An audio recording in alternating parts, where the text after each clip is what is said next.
मध्य प्रदेश के धार से खबर है, जहां जिला अस्पताल की बड़ी लापरवाही सामने आई है।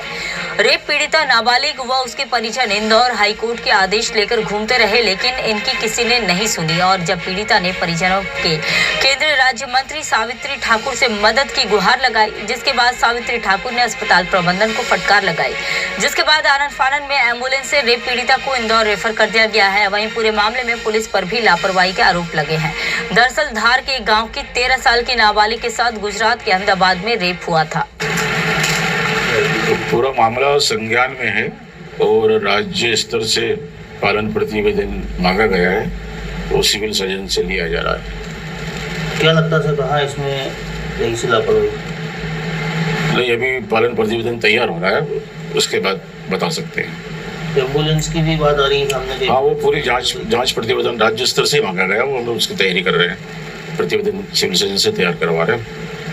तो प्राथमिक तौर पे जो है क्या जानकारी? अभी बस पूरा मामला संज्ञान में है और पालन प्रतिवेदन के बाद ही बता सकते हैं। क्या लगता है दोषी कौन है? अभी कुछ नहीं बताया जा सकता। कार्रवाई होगी? जांच प्रतिवेदन तैयार किया जा रहा है। यदि कोई दोषी पाया जाएगा तो कार्रवाई होगी। देखिए, लगभग 15-20 दिन पहले मेरे पास एक बालिका आई थी, लगभग 13-14 साल की बालिका है, और उसके पिता आए थे, काफ़ी परेशान हो रहे थे। और उनका ऐसा कहना था कि बालिका के साथ कुछ माह पूर्व अपहरण हुआ था तिरला से, और उसके बाद में उसका गुजरात ले जाकर बलात्कार भी हुआ था। लेकिन तिरला थाने से वो उनको बताया गया कि राजगढ़ थाना रिपोर्ट लिखेगा। राजगढ़ से भी उनको कोई मदद नहीं मिली और काफ़ी परेशान हो गए थे, तो कोर्ट में भटक रहे थे। किसी ने मुझसे मिलवाया, और मानवता के नाते, चूँकि अधिवक्ता होने के नाते हमारा फर्ज है लोगों को न्याय दिलाना, तो मैंने सीजेएम कोर्ट में बालिका की ओर से एक परिवाद प्रस्तुत की, पीड़िता की ओर से। लेकिन इसी बीच ये भी जानकारी में आया कि बालिका को लगभग 2-2.5 माह का गर्भ है, और ऐसी स्थिति में उसकी उम्र को देखते हुए तत्काल माननीय उच्च न्यायालय खंडपीठ इंदौर में एक पिटीशन दाखिल करवाई गई बालिका की ओर से। और माननीय उच्च न्यायालय ने धार मेडिकल बोर्ड को निर्देश दिए थे कि 27 तारीख को सुबह 11 बजे तक उस पीड़िता को उसके गर्भपात की जो है सुरक्षित गर्भपात की प्रक्रिया पूरी की जाए।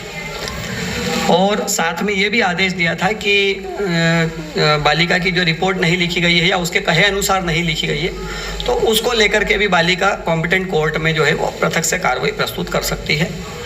इस मामले में कल लगभग 2-2.5 बजे तक पीड़ित परिवार यहाँ परेशान होता रहा, और जैसे ही मेरी जानकारी में बात आई कि पीड़ित परिवार परेशान हो रहा है, मैं तत्काल वहाँ पहुँचा। तो सुबह से पीड़ित परिवार, चूँकि बहुत आर्थिक रूप से बहुत गरीब है, तो भूखे प्यासे वहाँ बैठे हुए थे। कोई उनके पास खाने पीने तक की व्यवस्था नहीं थी। मैं वहाँ गया, उनकी नाश्ते की व्यवस्था करी, साथ में डॉक्टरों से भी मैंने बात की, लेकिन कोई हल नहीं निकला। इसी बीच में केंद्रीय मंत्री सावित्री जी ठाकुर से अप्रोच किया और उस पीड़िता के पिता से उनको मिलवाया, और तब जाकर के शाम को लगभग 4-4:30 बजे यहाँ से उनको इंदौर रेफ़र किया गया है। और अभी 10 मिनट पहले भी मेरी बात हुई इस पीड़िता से, अभी तक उसके गर्भपात की कोई प्रक्रिया प्रारंभ नहीं हुई है। क्या मानते लापरवाही किसकी रही जिला अस्पताल? देखिए, व्यक्तिगत रूप से तो मैं कुछ नहीं कहूँगा, लेकिन ये सिस्टम का फेल्योर तो है कि एक 14 साल की बच्ची न्याय के लिए भटक रही है, हाईकोर्ट तक उसको जाना पड़ रहा है, और हाईकोर्ट के आदेश के बाद भी ऐसी परिस्थितियाँ निर्मित हो रही है। और ये भी एक आश्चर्य की बात है कि जो बच्ची अपने गृह क्षेत्र में अपने खुद के निकटवर्ती थाने में न्याय प्राप्त नहीं कर सके, वो गुजरात जाकर के अब कैसे न्याय प्राप्त करेगी? तो मैं सिस्टम का फेलियर तो कहूँगा इसमें, कि कहीं ना कहीं सिस्टम इसमें जो है वो लापरवाह रहा है। पीड़िता जो है आर्थिक रूप से कमजोर थी, तो आपने क्या निःशुल्क उसको सेवाएं? जी हाँ, जाहिर सी बात है, ऐसे मामले में वो फीस का तो कोई प्रश्न ही नहीं होता है। एक अधिवक्ता होने के नाते, मानवता के नाते भी हमारा फर्ज है कि ऐसे अगर क्लाइंट हमारे सामने आते हैं तो हमको उनको निःशुल्क न केवल न्याय दिलाना चाहिए, बल्कि अन्य लोगों को भी जागरूक करना चाहिए कि वो ऐसे मामलों में पीड़ित लोगों की सहायता करें। पीड़िता की 13 वर्ष की उम्र थी और वो सिकल सेल पॉजिटिव बच्ची थी। उसके हमारे यहाँ के क्लास 1 डॉक्टरों ने निरीक्षण करने के बाद ये डिसीजन लिया कि ये मेडिकल कॉलेज लेवल पे इसकी प्रेगनेंसी को टर्मिनेट किया जाएगा। 12 बजे के आसपास आई थी पीड़िता, और उसको 108 को 2-3 बार कॉल किया। वो मोटा मोटा मान के चलो 3 से 4 बजे के आसपास आई है, और 4 बजे पेशेंट को हमने मेडिकल कॉलेज इंदौर भेज दिया है। सर, आरोप लग रहा है कि गंभीर लापरवाही की गई है। मेरा ये मानना था कि वो पेशेंट स्टेबल थी बच्ची। ये मैं समझ रहा हूँ कि मानसिक रूप से उसको नुकसान पहुंचा, आघात पहुंचा है उसको और उसके परिवार को। बाकी फिजिकली वो पेशेंट ऐसा कोई क्रिटिकल ऐसी कोई कंडीशन नहीं थी।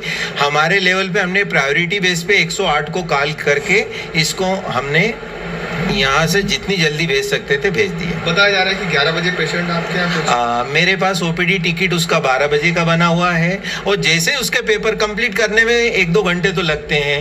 1:30 बजे से 2 बजे के आसपास कॉल किया उन 108 वालों को और उसकी डिटेल भी हमारे डॉक्टरों ने बताई। अभी मैंने इसी का इंस्पेक्शन और कर रहा हूँ सवेरे से, तो उन्होंने बोला सर 2-3 बार कॉल किया है। और मेरी प्रफुल्ल जोशी जो 108 देखते हैं उनसे भी बात हुई है कि मैंने कहा यार तुम प्राथमिकता तौर पे गाड़ी भिजवाओ, हमको इस मरीज को प्राथमिकता के तौर पे इंदौर भेजना है। अगली खबर बेलगावी